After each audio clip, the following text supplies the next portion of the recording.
Tony Hawk shares his life story on the Diary of a CEO podcast hosted by Stephen Bartlett. Tony started skateboarding when he was 9 years old and became the best skateboarder in the world at 16. He experienced both bullying and fame due to his skateboarding career. Tony became a professional skateboarder by accident and suddenly became famous. He earned a lot of money and owned a house while he was still in high school. Tony became so hyper-focused on his career that he did not work on his humanity, and he regrets not prioritizing his personal relationships. Tony also experienced burnout from competing and learned that he needs to take care of himself and his relationships to avoid burnout. Tony talks about his love for skateboarding and how it gave him a sense of purpose and confidence. He felt like he was improving every time he skateboarded, which was not the case with other sports. Skateboarding became an obsession for Tony and helped him cope with bullying and his frustrations. Hawk talks about his experience of landing the first 900 in skateboarding history at the 1999 X Games.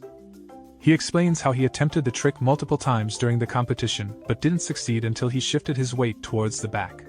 Hawk says that the moment of landing the trick was a big relief and a highlight of his skate career. He then talks about how it was easier for him to repeat the trick after the first time. At the same time, he had been working on a video game with Activision for about a year and a half, and the release of the game, Tony Hawk's Pro Skater, coincidentally happened just a few months after he landed the 900. Hawk also shares how he contacted the game developers to request that they include the 900 trick in the game.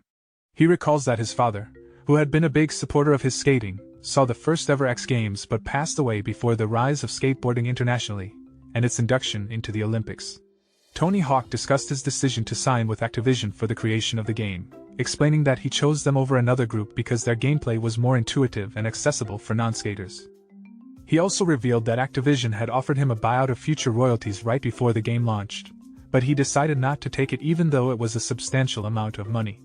This turned out to be the best financial decision of his life, as the game was a huge success and generated revenue in the billions. The conversation also touched on the impact of the game's success on skateboarding as a sport, and Tony Hawk's personal brand, and he expressed his gratitude for being able to have his name synonymous with the game and the sport. Tony Hawk talks about how video games from Madden, Call of Duty, and Grand Theft Auto are often the ones associated with success. However, Hawk's own name has become a video game brand, and he shares an anecdote about kids asking him if he was named after the game. Bartlett asks Hawk what advice he would give his younger self. Hawk responds by saying he would tell himself to work on his state of mind and priorities with equal effort as he had given to his skating career. He also talks about how he had become so focused on skating that he didn't work on his relationships and presence as a human being. This resulted in him losing some people but also gaining others through his changes. Hawk shares that he is now in a happier place, has better relationships with his kids, and is more reliable. Hawk admits that he loves what he does but realizes that his relationships and family are equally important. If he were to lose his meaningful relationships, skating would not be as fun. He goes on to say that he is grateful to compartmentalize his career when he is doing it, and he does not obsess over it throughout the day. Bartlett and Hawk discuss how priorities change with age. Hawk explains that he realized he was stuck in a cycle of compulsive behaviors that didn't help him build good relationships with his family, which led him to seek therapy. Through therapy, he was able to figure out that his fear of intimacy was a part of the problem, which could be due to his childhood experiences. He also touches on how unwanted attention made him guarded, but he acknowledges that he had to learn how to be vulnerable to move forward in a more congruent way with his values. Tony Hawk talks about how he struggled with intimacy and emotional expression due to the example set by his father, who never said, "I love you," or showed warmth. He also mentions the idea of goblins, which are traumas that are acquired before the age of 10 and linger, making it difficult to be vulnerable or intimate. However, with practice and running the experiment, he has become more comfortable with it and sees the positive effects it has on his relationships, especially with his children. Tony's wife, who is very grounded, plays a significant role in his success by being his sounding board, giving him guidance on how to navigate fatherhood and showing him the best way to handle intimacy. Tony emphasizes that he is genuine and not trying to present a false persona, despite people assuming they know him due to his iconic status. He also talks about the imposter syndrome and how the bigger his brand got, the more self-doubt he had. Tony emphasizes the importance of seizing opportunities and doing the best he can with what he has, while promoting skateboarding on a bigger level. Tony Hawk also talks about his experience with failed businesses and relationships, and how they have helped him learn and grow. He emphasizes the importance of embracing one's mistakes and learning from them, both in skateboarding and in regular life. Tony also shares about his current business ventures, including Hawk Apparel and the Skatepark project. Steven then introduces a news segment where previous guests leave questions for the next guests in the form of cards. Tony picks a card and answers the question about words he has never said to anybody, revealing that he wishes he had told his wife how frightened he was about making positive changes in his life.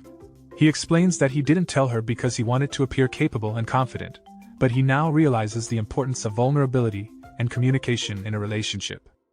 Steven also shares his own experience with vulnerability and how he used to think it was a repellent, but now sees it as a way to connect and grow. Tony Hawk then shares how he learned that bravery isn't the opposite of sharing one's feelings, but rather it takes courage to reveal them. Hawk also talks about his project with the conversation cards, which aims to promote vulnerability and connection at home with loved ones.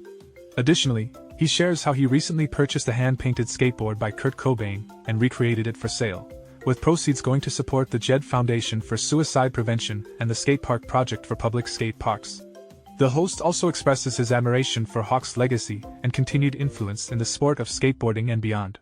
Hawk shares about his upbringing and how he found skateboarding to be a much-needed reprieve. Hawk's determination is something that his mother saw as a positive trait, though he admits to being stubborn and wanting to do things his way. He comes from a quiet household where his parents were older and in retirement mode. Hawk is the youngest of 4 children, and because his older siblings were so much older than him, his parents thought they were finished raising children. Hawk excelled academically and thought he would become a math teacher, but when he found skateboarding, he began to realize his potential in a different area. Skateboarding wasn't initially accepted or popular, and even when Hawk became sponsored and turned pro, it was still considered uncool in his high school. Despite this, the culture and community of skateboarding were what filled Hawk up and made him feel alive. Hawk mentions that skating is often accompanied by other art forms and embedded in music, especially punk. He explains that he started skateboarding at the age of 8 and got his first skateboard from his brother. He moved up a category in competition at the age of 14, where he started earning a significant amount of prize money. Hawk realized that he was good at skateboarding when he started doing unique tricks at an impressive height, which made him stand out among his peers. He learned to explore new techniques and tricks, which helped him come into his own at around 16 years old. Hawk attributes his success to his ability to step out of his comfort zone and take risks without fear of failure, accepting that getting hurt was part of the process. He says that his success trajectory abruptly dropped in the early 90s but picked up in the late 90s, which were touch and go years when he struggled to provide for his family. Nonetheless, by the time he was 16, he was already ranked as number 1 in the world, according to the excerpt. Hawk discusses his successes in competitions and his decision to stick to his strengths in skating, which involved skating in pools and half-pipes rather than on rails and ledges. He also talks about his realization that he needed to shift his focus to his company, Birdhouse, in order to stay active in the sport. Additionally, Hawk explains the economic downturn that the skating industry experienced in the 1990s, forcing many of his peers to quit or find other jobs. Despite these challenges, Hawk's passion for skating never waned, and he continued to compete and inspire younger skaters. Hawk's father noticed the lack of organization in the industry and was supportive of his children's hobbies. While his father's involvement in the industry did create conflicts of interest and accusations of nepotism towards Hawk, it also pushed him to prove himself and get better. Despite these challenges, Hawk remained dedicated to skateboarding and his love for the sport prevailed. He became an ambassador for skateboarding and worked to make it more accessible and popular to a mainstream audience.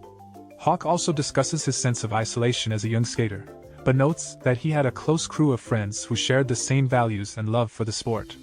Hawk reflects on his journey as a skateboarder and how his style of skateboarding was considered a circus, which created a sense of isolation. However, he used this as motivation to get better at skateboarding. He also talks about his conversation with a motivation psychologist who found that people's motivation for a hobby declines when they get paid for it. However, since no one was getting paid for skateboarding when Hawk started, he did not aspire to be rich or famous, rather his motivation was to keep getting better at it. Hawk mentions that he experienced burnout when skateboarding became repetitive for him, and he became just a competitive machine. His competitors who used to be his friends began to separate him from the pack because they thought he was on a different level, and this was crushing for him because he loved the camaraderie of the team. This experience taught him that even if you are doing what you love, it may not always be enjoyable because of the pressure of success and the self-imposed pressure that one puts on themselves. What he learned from this experience was the value of letting go, and he started to appreciate the process of learning new tricks more when he removed himself from the competitive scene. When he came back to competing, He let go of the idea of perfection and took more chances, which made it much more fun for him. He was more creative and did not play it safe with his approach, which meant that sometimes he did not make the finals, but when he did, he was proud of his performance. This taught him that taking more risks can be more enjoyable and fulfilling, even if it means failing sometimes. Overall, Hawk's experience with skateboarding and burnout highlights the importance of finding a balance between achieving success and enjoying the process. Hawk discusses how his success as a pro skateboarder led him to build an identity around it, but it eventually became too much and he felt like he had to decouple from that identity or quit altogether. This caused him to experience difficulties such as sleepless nights and dreading events. Despite being successful, Hawk was not fulfilled and felt like he was just going through the motions, building a wall around himself. Bartlett reflects on the idea that success can lead to disconnection and drifting away from what makes us feel connected, whether it be in a career as a lawyer or as a pro skateboarder. Hawk agrees and mentions how he saw his peers get distracted during his career, but he loved skating so much that it saved him from getting disconnected. However, Hawk admits that he did get caught up in the fame during the late 90s and early 2000s when his video game was a big hit, and he had to watch out for temptation towards the celebrity lifestyle. He indulged in it for a bit but recognized it was not what he wanted and not as fulfilling as skating. He realized he did not identify with the people he was surrounded by during those times and that fame was not necessarily what he wanted. Hawk also discusses how he experienced a sense of hollowness and distraction during that time, which made him feel less emotionally available to his children. He eventually made a positive change in his life to become more available to them and prioritize what was truly fulfilling to him.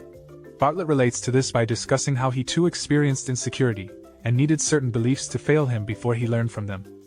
He highlights that his partner has been instrumental in helping him notice when he is losing sight of his priorities, and that he is now more aware of his choices. Hawk also reflects on his career as a professional skater, stating that he never imagined he would skate professionally past his 20s due to it not being a full-time job back then. He talks about his peak in his mid to late 30s and early 40s where he was able to combine his high-impact moves with highly technical ones.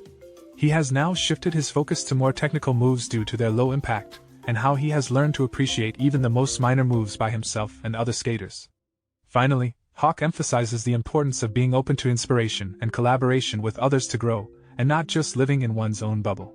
Hawk emphasizes that in skateboarding, adding one's own flair to tricks is encouraged, as it is a subjective sport.